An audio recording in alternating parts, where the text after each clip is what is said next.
ਵਾਹਿਗੁਰੂ ਜੀ ਕਾ ਖਾਲਸਾ ਵਾਹਿਗੁਰੂ ਜੀ ਕੀ ਫਤਿਹ। परम सन्मानयोग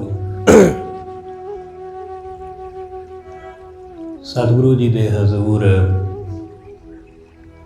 जुड़ मिल बैठे रब रूप गुरमुख सत्संगी जन, सतगुरु जी की बख्शिश महरामत का सदका गुरु दर ते जुड़न का समा नसीब होया। सतगुरु जी की प्यारी अमृतमयी बाणी का कीर्तन गुरु के प्यारे कीर्तनिया पासों आप जी ने सरवण किया। गुरु के दर जुड़ के गुरु की बाणी द्वारा वाहिगुरु नाल जुड़न का सांझ पाउण का निमाणा जिहा उपराला कर रहे हैं। अज का ये वचन गुरु नानक साहब महाराज जी की पवित्र रचना तो उचारण होया। सतगुरु रहमत करके समझाउंदे ने कि गुरु की कृपा नाल बंदे नूं उच्ची आत्मिक अवस्था हासिल होंदी है। गुर पूरे ते गत मित पाई।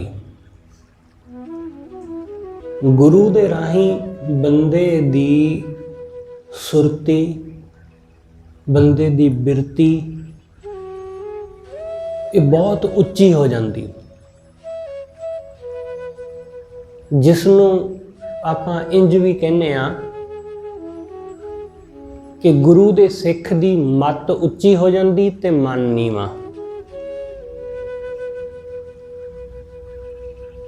कि उहदे आत्मिक दी जीवन दा दर्जा बहुत उच्चा हो जाता है। इसनूं जाणो, बाहरला जीवन जिन्ना मर्जी उच्चा हो जावे, उसकी अहमियत सिर्फ बाहर ही है। कोई बंदा शरीर करके कोई बहुत उच्चे रुतबे ते पहुंच जाए, कोई बहुत बड़ा ऑफिसर हो जावे, पर ओदा मान सम्मान, ओदी वडियाई सिर्फ ते सिर्फ उस रुतबे करके ही है, उस औहदे करके ही है। जिमें ही वो उस औहदे तो लथदा है, ओदी मान वडियाई भी नाल दी नाल चली जाती, ओदा उच्चापन भी नाल दी नाल ही मिट जाता है। क्योंकि वो बंदा औहदे करके उच्चा सी,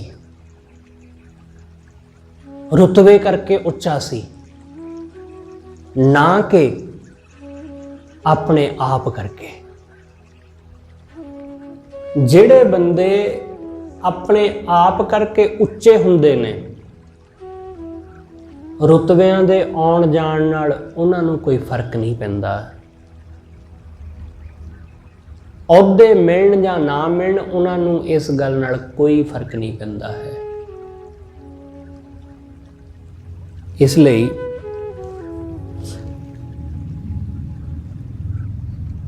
ये गल आत्मिक अवस्था दी है कि गुरु कोलों बंदे नूं उच्ची आत्मिक अवस्था मिलती है। गुरु दे राही बंदा सुरती बिरती करके उच्चा हो जाता है। इसलिए ख्याल रखना कि गुरु कोलों सिर्फ चीज़ां, सिर्फ औहदे, सिर्फ माया ही ना मंगना।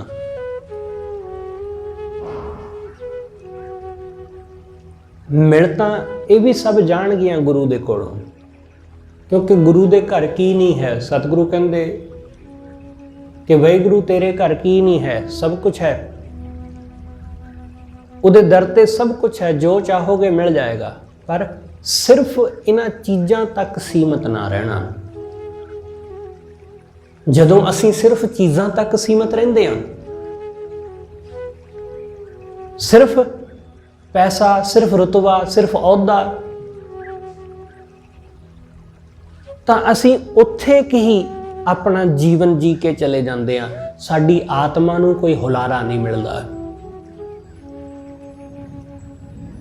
ਸਾਡਾ ਮਨ ਤੇ ਬਹੁਤ ਨੱਚ ਟੱਪ ਲੈਂਦਾ ਮਾਇਆ ਵਿੱਚ, ਮਾਇਆ ਮਿਲਣ ਤੇ, ਰੁਤਬਾ ਮਿਲਣ ਤੇ, ਮਾਣ ਵਡਿਆਈ ਮਿਲਣ ਤੇ, ਪਰ ਸਾਡੀ ਜਿੰਦ ਨੂੰ ਕੋਈ ਹੁਲਾਰਾ ਨਹੀਂ ਮਿਲਦਾ ਹੈ।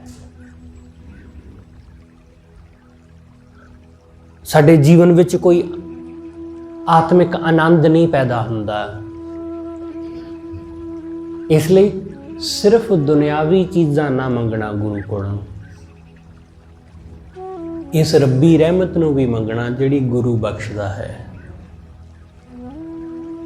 ਗੁਰੂ ਰਾਹੀਂ ਗੱਤ ਮਿਲਦੀ ਹੈ, ਗੁਰੂ ਰਾਹੀਂ। ਸਤਿਗੁਰੂ ਕਹਿੰਦੇ ਗੁਰ ਕਿਰਪਾ ਤੇ ਗੱਤ ਮਿੱਤ ਪਾਈ। ਗੁਰੂ ਦੀ ਕਿਰਪਾ ਨਾਲ ਮੈਂ ਉੱਚੀ ਗੱਤ ਹਾਸਲ ਕਰ ਲਈ। ਐਸੀ ਅਵਸਥਾ ਜਿਸ ਅਵਸਥਾ ਵਿੱਚ ਸਭ ਇੱਕੋ ਜਿਹੇ ਦਿਖਾਈ ਦਿੰਦੇ ਨੇ, ਐਸੀ ਅਵਸਥਾ ਕਿ ਕੋਈ ਮਾੜਾ ਨਜ਼ਰ ਹੀ ਨਹੀਂ ਆਉਂਦਾ, ਕੋਈ ਬੁਰਾ ਬੰਦਾ ਦਿਖਾਈ ਹੀ ਨਹੀਂ ਦਿੰਦਾ, ਸਭ ਚੰਗੇ ਹੀ ਨਜ਼ਰ ਆਉਂਦੇ ਨੇ। ਕਿਉਂਕਿ ਜੈਸੇ ਅਸੀਂ ਖੁਦ ਹੋ ਜਾਂਦੇ ਹਾਂ, ਸਾਨੂੰ ਵੈਸੇ ਹੀ ਲੋਕ ਨਜ਼ਰ ਆਉਂਦੇ ਨੇ। ਧਰਮੀ ਬੰਦੇ ਨੂੰ ਕੋਈ ਮਾੜਾ ਨਹੀਂ ਦਿਸਦਾ। ਕਿਉਂ? ਕਿਉਂਕਿ ਉਹ ਖੁਦ ਮਾੜਾ ਨਹੀਂ ਹੁੰਦਾ। ਖਿਆਲ ਰੱਖਣਾ, ਜਦੋਂ ਵੀ ਸਾਨੂੰ ਕਿਤੇ ਕੁਝ ਮਾੜਾ ਦਿਸਦਾ ਹੈ ਨਾ, ਤਾਂ ਇਹ ਜਾਣਨਾ ਕਿ ਸਾਡੇ ਅੰਦਰ ਜ਼ਰੂਰ ਕੁਛ ਨਾ ਕੁਛ ਮਾੜਾ ਹੈ, ਜਿਸ ਕਰਕੇ ਅਸੀਂ ਮਾੜਾ ਦੇਖ ਰਹੇ ਹਾਂ। ਕੁਝ ਬੁਰਾ ਦਿਖਾਈ ਦੇ ਰਿਹਾ ਹੈ ਤਾਂ ਕੋਈ ਨਾ ਕੋਈ ਬੁਰਾਈ ਸਾਡੇ ਅੰਦਰ ਹੈ। ਕਿਉਂਕਿ ਜੋ ਸਾਡੇ ਅੰਦਰ ਹੋਵੇਗਾ ਉਹੀ ਬਾਹਰ ਦਿਸੇਗਾ। ਸਤਿਗੁਰੂ ਕਹਿੰਦੇ ਜੋ ਜੀ ਹੋਏ ਸੋ ਉਗਵੈ। ਜੋ ਸਾਡੇ ਜੀਵ ਵਿੱਚ ਹੈ ਉਹੀ ਬਾਹਰ ਉਗਦਾ ਹੈ।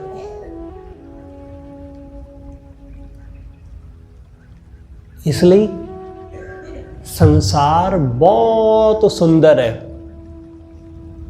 ਪਰ ਸੁੰਦਰ ਤਾਂ ਨਜ਼ਰ ਆਉਂਦਾ ਹੈ ਜਦੋਂ ਅਸੀਂ ਸੁੰਦਰ ਹੁੰਦੇ ਹਾਂ। ਸਭ ਲੋਕ ਚੰਗੇ ਨੇ, ਪਰ ਤਦੋਂ ਚੰਗੇ ਨੇ ਜਦੋਂ ਅਸੀਂ ਚੰਗੇ ਹਾਂ।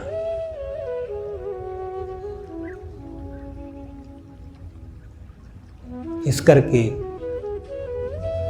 ਸਤਿਗੁਰੂ ਕਹਿੰਦੇ ਗੁਰੂ ਦੀ ਕਿਰਪਾ ਨਾਲ ਬੰਦੇ ਨੂੰ ਉੱਚੀ ਆਤਮਿਕ ਅਵਸਥਾ ਹਾਸਲ ਹੁੰਦੀ ਹੈ, ਜਿਸ ਰਾਹੀਂ ਉਹਨੂੰ ਸਾਰੇ ਚੰਗੇ ਨਜ਼ਰ ਆਉਂਦੇ ਨੇ। ਉਹਨੂੰ ਕੋਈ ਬੁਰਾ ਦਿਖਾਈ ਨਹੀਂ ਦਿੰਦਾ। ਜੇ ਉਸ ਨੂੰ ਕੋਈ ਬੁਰਾ ਆਦਮੀ ਦਿਸਦਾ ਹੈ ਜਾਂ ਕਿਸੇ ਬੁਰੇ ਆਦਮੀ ਦੀ ਖਬਰ ਮਿਲਦੀ ਹੈ ਕਿ ਫਲਾਣੇ ਬੰਦੇ ਨੇ ਆਹ ਪਾਪ ਕੀਤਾ ਹੈ, ਉਹਨੇ ਆਹ ਕੰਮ ਕੀਤਾ ਹੈ, ਗਲਤ ਕੰਮ ਕਰਿਆ, ਤਾਂ ਉਹ ਇਹ ਕਹਿੰਦਾ ਹੈ ਕਿ ਕੀਤਾ ਹੋਵੇਗਾ ਗਲਤ ਕੰਮ। ਕਿਉਂਕਿ ਗਲਤੀਆਂ ਕਿਹਦੇ ਤੋਂ ਨਹੀਂ ਹੁੰਦੀਆਂ। ਮੇਰੇ ਤੋਂ ਵੀ ਬਹੁਤ ਹੋਈਆਂ, ਉਹਦੇ ਤੋਂ ਵੀ ਹੋ ਗਈ ਹੋਵੇਗੀ। ਉਹਦਾ ਨਜ਼ਰੀਆ ਇਹ ਹੈ, ਉਹ ਕਿਸੇ ਬੰਦੇ ਦਾ ਔਗਣ ਸੁਣ ਕੇ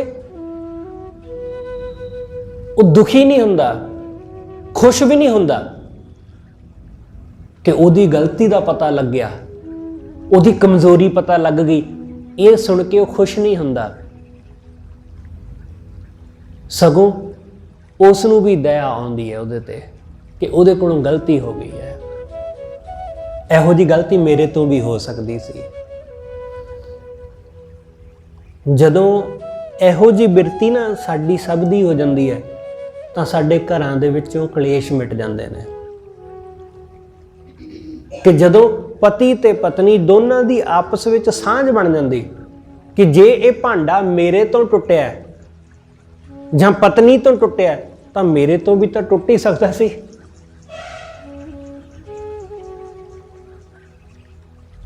ਇਹ ਗਿਲਾਸ ਮੇਰੇ ਹੱਥੋਂ ਛੁੱਟ ਗਿਆ ਜਾਂ ਦੂਸਰੇ ਦੇ ਹੱਥੋਂ ਛੁੱਟ ਗਿਆ ਤਾਂ ਮੇਰੇ ਹੱਥੋਂ ਵੀ ਤਾਂ ਛੁੱਟ ਕੇ ਟੁੱਟ ਹੀ ਸਕਦਾ ਸੀ।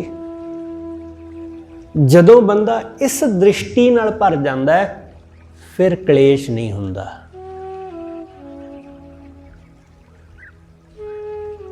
ਫਿਰ ਝਗੜਾ ਨਹੀਂ ਹੁੰਦਾ ਕਿ ਇਸ ਬੰਦੇ ਤੋਂ ਇਹ ਗਲਤੀ ਹੋਈ, ਮੇਰੇ ਤੋਂ ਵੀ ਤਾਂ ਹੋ ਸਕਦੀ ਸੀ, ਕਿਉਂਕਿ ਮੈਂ ਵੀ ਤੇ ਇਹਦੇ ਵਰਗਾ ਹੀ ਹਾਂ, ਅਸੀਂ ਸਭ ਇੱਕੋ ਜਿਹੇ ਤਾਂ ਹਾਂ, ਅਸੀਂ ਸਭ ਇੱਕੋ ਜਿਹੇ ਹੀ ਹਾਂ। ਇਸ ਲਈ ਸਤਿਗੁਰੂ ਕਹਿੰਦੇ ਜਦੋਂ ਗੁਰੂ ਕੋਲੋਂ ਬੰਦੇ ਨੂੰ ਮੱਤ ਮਿਲਦੀ ਹੈ, ਉੱਚੀ ਅਵਸਥਾ ਹਾਸਲ ਹੁੰਦੀ ਹੈ, ਤਾਂ ਉਸ ਨੂੰ ਸਾਰੇ ਆਪਣੇ ਜੈਸੇ ਨਜ਼ਰ ਆਉਣ ਲੱਗ ਜਾਂਦੇ ਨੇ। ਉਹਨੂੰ ਸਭ ਭਲੇ ਦਿਸਣ ਲੱਗ ਪੈਂਦੇ ਨੇ, ਬੁਰਾ ਕੋਈ ਵੀ ਨਹੀਂ ਹੈ। ਸਭ ਨਾਲ ਸਾਂਝ ਪੈ ਜਾਂਦੀ ਹੈ ਇੱਕ। ਸਤਿਗੁਰੂ ਕਹਿੰਦੇ ਇਹ ਗੱਤ, ਇਹ ਮਿੱਤ ਗੁਰੂ ਕੋਲੋਂ ਹਾਸਲ ਹੁੰਦੀ ਹੈ। ਇਹ ਸੰਸਾਰ ਵਿਖ ਵਤ ਅਤ ਭੋਜਨ। ਸਤਿਗੁਰੂ ਕਹਿੰਦੇ ਇਹ ਜਿਹੜਾ ਸੰਸਾਰ ਹੈ ਨਾ, ਭਵ ਸਾਗਰ, ਇਹ ਸੰਸਾਰ ਸਾਗਰ, ਇਹਨੂੰ ਤਰਨਾ ਬਹੁਤ ਔਖਾ ਹੈ। ਇਹ ਸੰਸਾਰ ਵਿਖਵਤ, ਜ਼ਹਿਰ ਵਰਗਾ, ਜ਼ਹਿਰ ਦਾ ਸਾਗਰ, ਜਿਹਨੂੰ ਪਾਰ ਲੰਘਣਾ ਬੜਾ ਕਠਿਨ ਹੈ। ਸੰਸਾਰ ਨੂੰ, ਮਾਇਆ ਦੇ ਝਮੇਲਿਆਂ ਨੂੰ, ਕਾਮ ਕ੍ਰੋਧ ਨੂੰ, ਇਹਨੂੰ ਪਾਰ ਲੰਘਣਾ ਬੜਾ ਕਠਿਨ ਹੈ। ਇਹ ਆਸਾਨ ਕੰਮ ਨਹੀਂ ਹੈ। ਸਤਿਗੁਰੂ ਕਹਿੰਦੇ ਅਤ ਭੋਜਨ ਬੜਾ ਭਾਰੀ ਹੈ।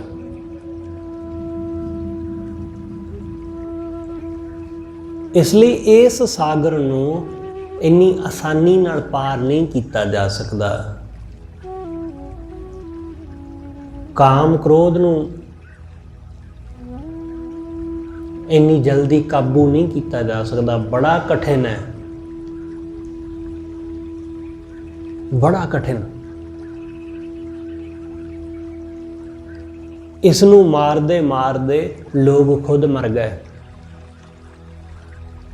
ਪਰ ਮਨ ਦੀ ਵਾਸਨਾ ਨਹੀਂ ਮਰੀ, ਕਾਮ ਕ੍ਰੋਧ ਨਹੀਂ ਮਰੇ, ਬੰਦਾ ਮਰ ਗਿਆ। ਇਸ ਲਈ ਸਤਿਗੁਰੂ ਕਹਿੰਦੇ ਇਹ ਜਿਹੜੇ ਔਗਣ ਨੇ ਨਾ, ਭੌਜਲ, ਭੌਜਲ ਮਤਲਬ ਉੱਥੇ ਹੀ ਭੌਂ ਕਰਦੇ ਰਹਿਣਾ, ਉੱਥੇ ਹੀ ਭਟਕਦੇ ਰਹਿਣਾ, ਉੱਥੇ ਹੀ ਚੱਕਰ ਕੱਟੀ ਜਾਣਾ। ਇਹ ਜ਼ਹਿਰ ਵਰਗਾ ਸਾਗਰ ਜਿਹਦੇ ਰਾਹੀਂ ਬੰਦਾ ਆਤਮਿਕ ਤੌਰ ਤੇ ਮਰ ਜਾਂਦਾ ਹੈ।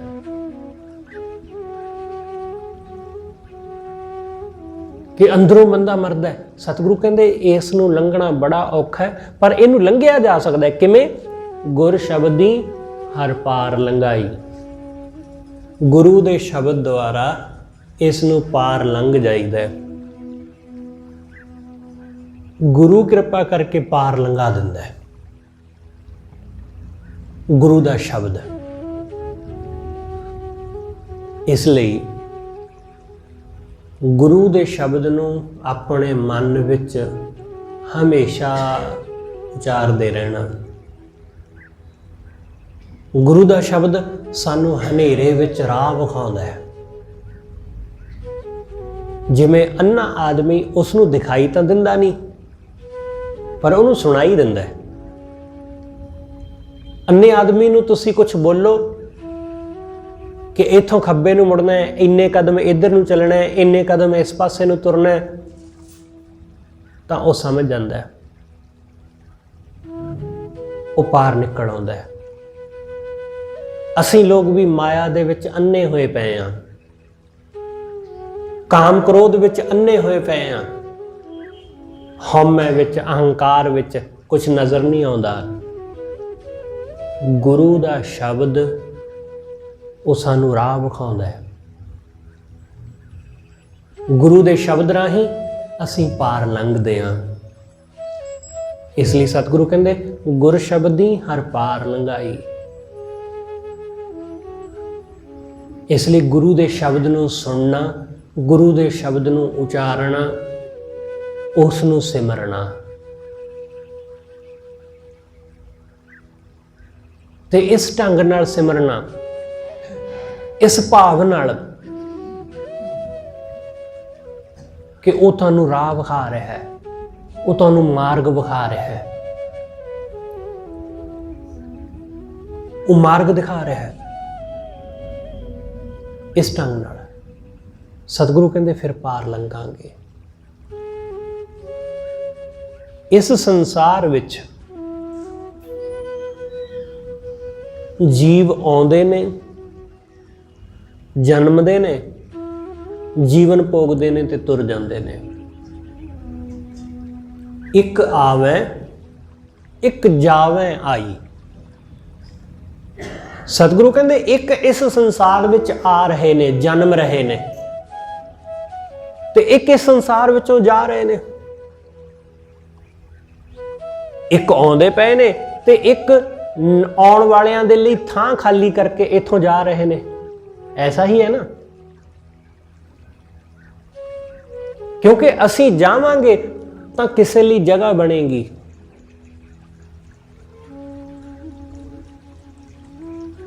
ਇੱਥੋਂ ਜਾਣਾ ਹੀ ਹੈ, ਇੱਥੋਂ ਤੁਰਨਾ ਹੀ ਹੈ, ਇੱਥੇ ਹਮੇਸ਼ਾ ਰਹਿਣਾ ਹੈ ਹੀ ਨਹੀਂ। ਕਿਉਂਕਿ ਦੁਨੀਆ ਇਸੇ ਨੂੰ ਕਹਿੰਦੇ ਨੇ, ਜੀਵਨ ਇਸੇ ਨੂੰ ਕਹਿੰਦੇ ਨੇ ਕਿ ਇੱਥੇ ਇੱਕ ਜਨਮਦਾ ਹੈ ਤੇ ਇੱਕ ਮਰਦਾ ਹੈ। ਜਿੰਨਿਆਂ ਦੀ ਮੌਤ ਹੁੰਦੀ ਹੈ ਓਨਿਆਂ ਦਾ ਹੀ ਜਨਮ ਹੁੰਦਾ ਹੈ। ਇਹ ਸਿਲਸਿਲਾ ਨਾਲ ਨਾਲ ਚੱਲਦਾ ਰਹਿੰਦਾ ਹੈ। ਪੁਰਾਣੇ ਤੁਰ ਜਾਂਦੇ ਨੇ, ਨਵੇਂ ਆ ਜਾਂਦੇ ਨੇ। ਪੁਰਾਣੇ ਮਕਾਨ ਢਹਿ ਜਾਂਦੇ ਨੇ, ਉਹਨਾਂ ਦੀ ਥਾਂ ਨਵੇਂ ਬਣ ਜਾਂਦੇ ਨੇ। ਇਹ ਚੱਲਦਾ ਰਹਿੰਦਾ ਸਿਲਸਿਲਾ। ਇਸ ਲਈ ਇਹ ਜੀਵਨ ਹੈ। ਜੀਵਨ ਇਸੇ ਨੂੰ ਕਹਿੰਦੇ ਨੇ, ਜਨਮ ਤੇ ਮਰਨ ਨੂੰ। ਤੁਸੀਂ ਜਰਾ ਇਸ ਦੀ ਕਲਪਨਾ ਕਰੋ ਕਿ ਕਦੇ ਕੋਈ ਮੌਤ ਨਾ ਹੋਵੇ, ਸਿਰਫ ਜਨਮ ਹੁੰਦਾ ਰਹੇ। ਸਿਰਫ ਲੋਕ ਜਨਮਣ, ਪਸ਼ੂ ਪੰਛੀ ਜੀਵ ਸਿਰਫ ਉਹਨਾਂ ਦਾ ਜਨਮ ਹੋਵੇ, ਮੌਤ ਨਾ ਹੋਵੇ, ਤਾਂ ਫਿਰ ਦੇਖੋ ਇੱਥੇ ਸਾਡੀ ਹਾਲਤ ਕੀ ਹੁੰਦੀ। ਆਪਸ ਵਿੱਚ ਹੀ ਲੋਕ ਲੜਨਗੇ, ਲੜ ਲੜ ਕੇ ਮਰਨਗੇ, ਕਿਉਂਕਿ ਚੀਜ਼ਾਂ ਦੀ, ਖਾਣ ਪੀਣ ਦੀਆਂ ਚੀਜ਼ਾਂ ਦੀ ਕਮੀ ਆ ਜਾਏਗੀ। ਹਰ ਥਾਂ ਪਸ਼ੂ ਪੰਛੀ ਜਾਨਵਰ ਹਰ ਥਾਂ ਦਿਖਾਈ ਦੇਣਗੇ, ਕਿਉਂਕਿ ਮਰਦੇ ਤੇ ਹੈ ਹੀ ਨਹੀਂ, ਸਿਰਫ ਜਨਮਦੇ ਨੇ। ਤੇ ਉਹਨਾਂ ਪੰਛੀਆਂ, ਉਹਨਾਂ ਸੱਪਾਂ, ਚੂਹਿਆਂ, ਡੱਡੂਆਂ, ਕਿਰਲੀਆਂ ਦੇ ਵਿੱਚ ਰਹਿਣਾ ਪਵੇਗਾ। ਮਰਨਾ ਕੋਈ ਹੈ ਨਹੀਂ, ਸਿਰਫ ਜਨਮ ਹੈ। ਇਸ ਲਈ ਬੜੀ ਮੁਸ਼ਕਲ ਹੋ ਜਾਏਗੀ ਜੀਵਨ ਜਿਉਣ ਵਿੱਚ। ਇਸ ਲਈ ਇਸ ਨੂੰ ਇੱਕ ਸਮਤਲ ਤੇ ਵਾਹਿਗੁਰੂ ਨੇ ਰੱਖਿਆ ਹੋਇਆ ਹੈ।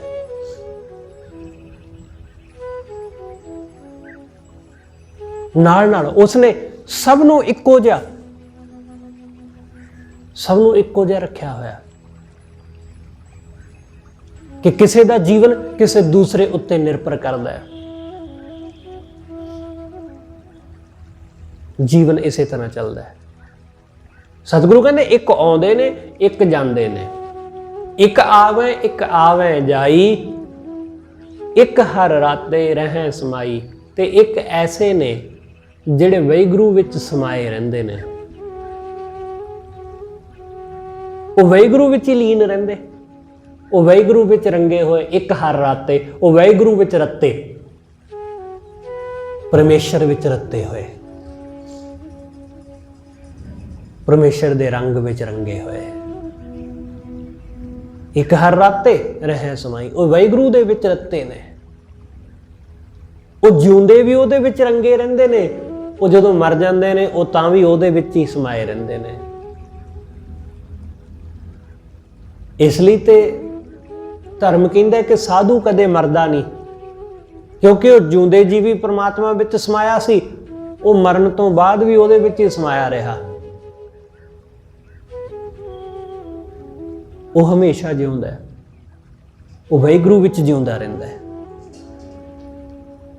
ਇਸ ਕਰਕੇ ਸਤਿਗੁਰੂ ਕਹਿੰਦੇ ਇੱਕ ਹਰ ਰਾਤੇ ਰਹਿ ਸਮਾਈ, ਇੱਕ ਧਰਨ ਗਗਨ ਮੈਂ ਠੌਰ ਨਾ ਪਾਵੇਂ।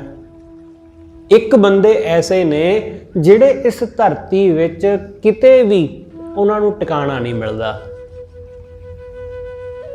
ਉਹਨਾਂ ਨੂੰ ਕਿਤੇ ਆਸਰਾ ਨਹੀਂ ਮਿਲਦਾ। ਉਹ ਭਟਕਦੇ ਰਹਿੰਦੇ ਨੇ ਸਾਰੀ ਜ਼ਿੰਦਗੀ, ਕਦੇ ਕਿਤੇ ਕਦੇ ਕਿਤੇ ਕਦੇ ਕਿਤੇ, ਸਾਰੀ ਜ਼ਿੰਦਗੀ ਖੱਜਲ ਹੁੰਦੇ ਨੇ, ਉਹਨਾਂ ਨੂੰ ਕਿਤੇ ਟਿਕਾਣਾ ਨਹੀਂ ਮਿਲਦਾ। ਇੱਥੇ ਭਾਵ ਹੈ ਕਿ ਬਹੁਤ ਸਾਰੇ ਲੋਕ ਐਸੇ ਨੇ ਜਿਨ੍ਹਾਂ ਨੂੰ ਕਦੇ ਜੀਵਨ ਵਿੱਚ ਸ਼ਾਂਤੀ ਨਹੀਂ ਆਉਂਦੀ। ਉਹ ਸਾਰੀ ਜ਼ਿੰਦਗੀ ਉਹਨਾਂ ਦਾ ਮਨ ਭਟਕਦਾ ਹੀ ਰਹਿ ਜਾਂਦਾ ਹੈ, ਭਟਕਦਾ ਹੀ ਰਹਿ ਜਾਂਦਾ ਹੈ। ਤੇ ਜਦੋਂ ਮਰਦੇ ਨੇ ਤਾਂ ਫਿਰ ਹੋਰ ਜੂਨਾਂ ਦੇ ਗੇੜ ਵਿੱਚ ਪੈ ਜਾਂਦੇ ਨੇ, ਤਾਂ ਵੀ ਭਟਕਦੇ ਰਹਿੰਦੇ ਨੇ।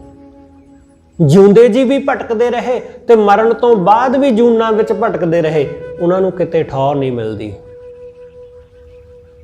ਕਿਤੇ ਉਹਨਾਂ ਨੂੰ ਟਿਕਾਣਾ ਨਹੀਂ ਮਿਲਦਾ। ਇੱਕ ਆਵੈ ਇੱਕ ਜਾਵੈ ਆਈ, ਇੱਕ ਹਰ ਰਾਤੇ ਰਹਿ ਸਮਾਈ, ਇੱਕ ਧਰਨ ਗਗਨ ਮੈਂ ਠੌਰ ਨਾ ਪਾਵੈ। ਸੇ ਕਰਮਹੀਣ ਹਰ ਨਾਮ ਨਾ ਧਿਆਵੈ। ਸਤਿਗੁਰੂ ਕਹਿੰਦੇ ਉਹ ਕਰਮਹੀਣ ਨੇ ਇਹ ਬੰਦੇ, ਬੜੇ ਮਾੜੇ ਭਾਗਾਂ ਵਾਲੇ, ਇਹ ਵਾਹਿਗੁਰੂ ਦੇ ਨਾਮ ਨੂੰ ਨਹੀਂ ਧਿਆਉਂਦੇ। ਇਹ ਕਰਮਹੀਣ ਨੇ, ਚੰਗਾ ਕਰਮ ਹੈ ਹੀ ਨਹੀਂ ਇਹਨਾਂ ਦੇ ਜੀਵਨ ਵਿੱਚ। ਸਤਿਗੁਰੂ ਕਹਿੰਦੇ ਕਰਮਹੀਣ ਕਿਵੇਂ ਵਾਹਿਗੁਰੂ ਨੂੰ ਧਿਆਉਣ, ਇਹ ਧਿਆਉਂਦੇ ਹੀ ਨਹੀਂ, ਇਹ ਹੋਰ ਹੀ ਇੱਧਰ ਉੱਧਰ ਉਲਝੇ ਰਹਿੰਦੇ ਨੇ। ਸ਼ਾਂਤੀ ਕਿੱਥੋਂ ਆਵੇ, ਟਿਕਾ ਕਿੱਥੋਂ ਆਵੇ? ਗੁਰ ਪੂਰੇ ਤੇ ਗਤ ਮਿਤ ਪਾਈ। ਗੁਰੂ ਪੂਰੇ ਤੋਂ ਗਤ ਮਿਲਦੀ ਹੈ, ਮੁਕਤੀ ਮਿਲਦੀ, ਗੁਰੂ ਤੋਂ ਮਿਲਦੀ ਉੱਚੀ ਅਵਸਥਾ, ਗੁਰੂ ਤੋਂ ਮਿਲਦਾ ਸਭ ਕੁਝ।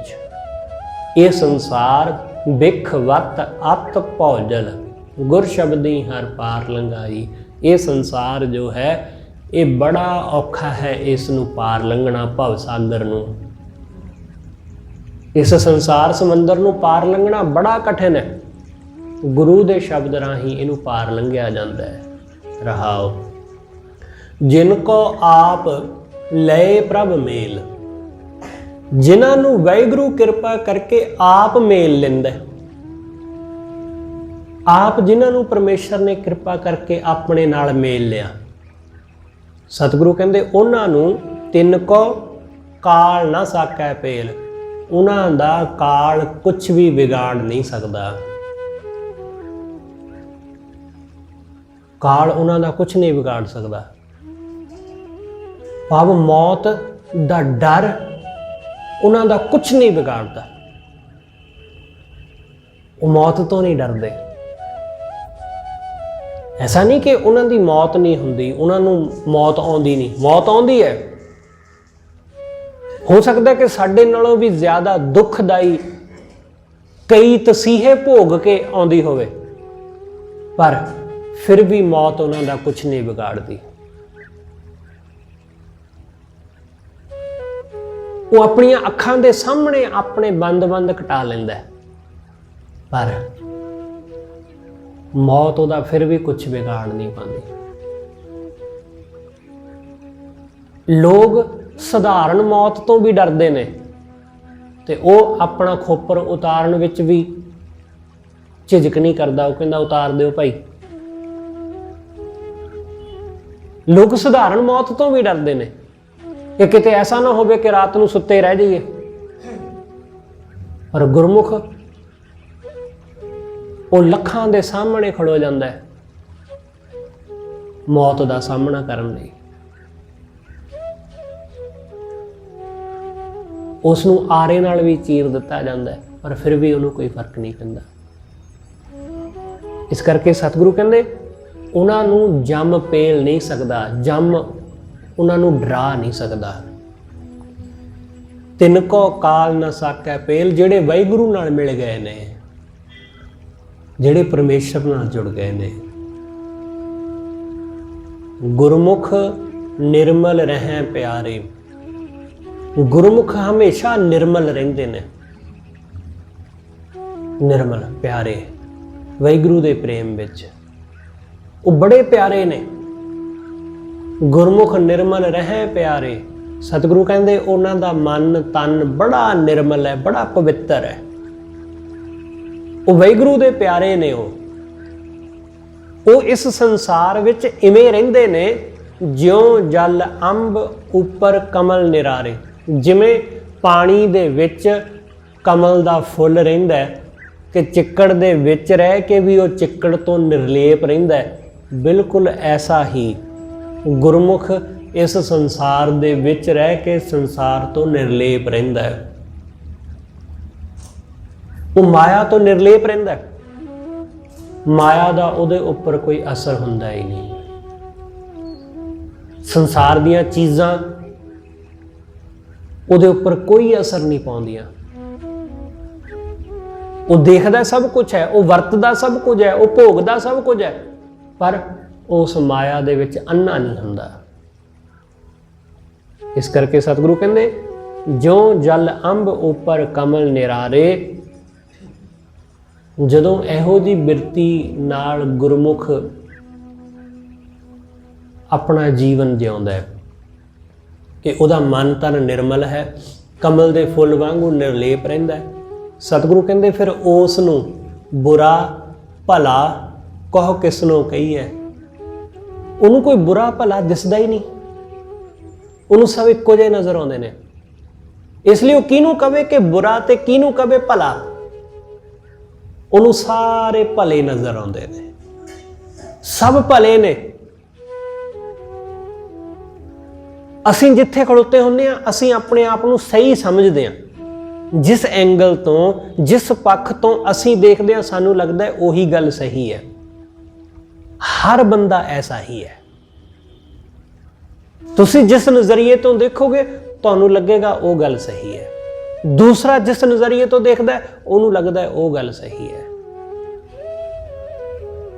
ਸਤਿਗੁਰੂ ਕਹਿੰਦੇ ਇੱਥੇ ਸਭ ਭਲੇ ਹੀ ਨੇ,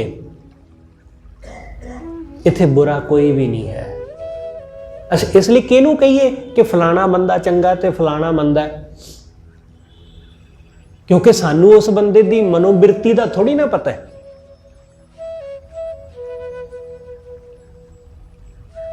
ਕਿਸੇ ਬੰਦੇ ਦੇ ਅੰਦਰ ਕੀ ਚੱਲ ਰਿਹਾ ਹੈ ਇਹ ਅਸੀਂ ਕਿਵੇਂ ਦੱਸ ਲਵਾਂਗੇ? ਉਹਦੀ ਮਨੋਦਸ਼ਾ ਕੀ ਹੈ, ਉਹਦੀ ਭਾਵਨਾ ਕੀ ਹੈ, ਅਸੀਂ ਥੋੜੀ ਨਾ ਬਿਆਨ ਕਰ ਸਕਾਂਗੇ।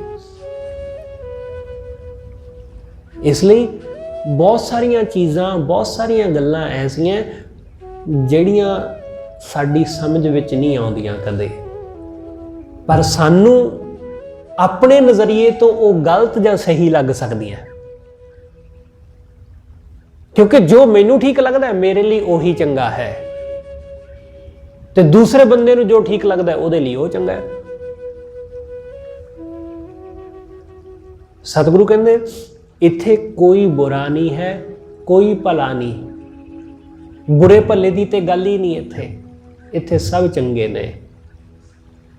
ਬੁਰਾ ਭਲਾ ਕਹ ਕਿਸਨੋ ਕਹੀਐ, ਦੀਸੈ ਬ੍ਰਹਮ ਗੁਰਮੁਖ ਸੱਚ ਲਈਐ। ਜਦੋਂ ਉਹ ਬ੍ਰਹਮ ਦਿਸਦਾ ਹੈ ਹਰ ਥਾਈਂ,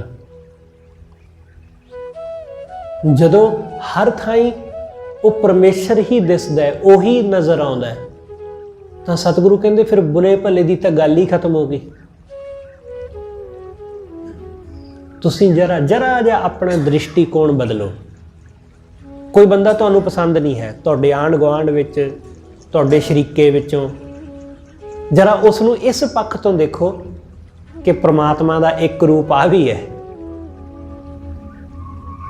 ਜਿਹਨੂੰ ਮੈਂ ਪਸੰਦ ਨਹੀਂ ਕਰਦਾ, ਗੁੱਸੇ ਵਾਲਾ, ਹਰ ਵੇਲੇ ਮੱਥੇ ਤੇ ਤਿਉੜੀਆਂ ਪਈਆਂ ਰਹਿੰਦੀਆਂ। ਰੱਬ ਦਾ ਇੱਕ ਰੂਪ ਇਹ ਵੀ ਹੈ, ਉਹ ਇਸ ਰੂਪ ਵਿੱਚ ਵੀ ਪ੍ਰਗਟ ਹੋਇਆ। ਜਰਾ ਜੀ ਦ੍ਰਿਸ਼ਟੀ ਬਦਲ ਕੇ ਦੇਖੋ, ਬੜਾ ਸਵਾਦ ਆਉਂਦਾ ਜੀਵਨ ਜਿਉਣ ਦਾ। कि एक और रूप भी है कि जिहदे विच वो बड़ी निमरता विच रह रहा है, किसी नाल कोई फालतू गल ही नहीं, किसी नाल कोई गुस्सा गिला ही नहीं। एक और रूप भी है, जरा जी गल ते गुस्सा आ जाता है किसी नूं।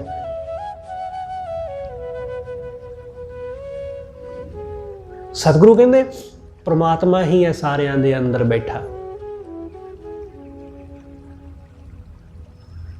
मां दे रूप विच बैठ के वो साडी किन्नी केयर करदा है, किन्नी देखभाल करदा है साडी। प्यो दे रूप विच वो किते किते झिड़क भी दिंदा है, गुस्से भी हो जांदा है, पर कमा के सानू उही दिंदा है। इसलिए बड़ा कुछ है, सिर्फ नजरिया बदलण दा सानू बल चाहिदा है। सतगुरु कहंदे ओही है, ਉਹਦੇ ਤੋਂ बिना होर कुछ नहीं। इसलिए जदों उस नूं देख लैंदे आ असीं तां फिर कोई बुरा नहीं दिसदा, कोई नहीं बुरा नजर आउंदा। सतगुरु कहंदे ना को बैरी नहीं बेगाना सगल संग सारियां दे नाल बन आई। सारियां नाल बन गई सांझ, कोई दुश्मन नहीं। भाई कन्हैये वाली बिरती कि उन्होंने सिख ते मुसलमान विच कोई फर्क नहीं दिसदा, उन्होंने दोनों दे विच ही रब दीदा है, दोनों विच ही गुरु दिसदा है। तो गुरु की निगाह विच प्रवान भाई कन्हैया हुंदा है। सिखां नूं चंगा नहीं लगदा कन्हैया, क्यों? क्योंकि वह दुश्मन नूं पानी पिला के फिर खड़ा कर दिंदा है जंग लड़न लई। पर गुरु नूं कन्हैया प्रवान हुंदा है, क्यों? क्योंकि कन्हैये नूं हर थां दे विचों गुरु दीदा है। उन्होंने बुरे दिसदे नहीं, उन्होंने मुसलमान भी बुरा नहीं दीदा, उन्होंने सिखां नूं मारन वाला सिपाही भी बुरा नहीं दीदा। सतगुरु कहंदे बुरा भला कहो किसनों कही है, दिसै ब्रह्म गुरमुख सच लही है, अकथ कथों गुरमत विचार। गुरु की मत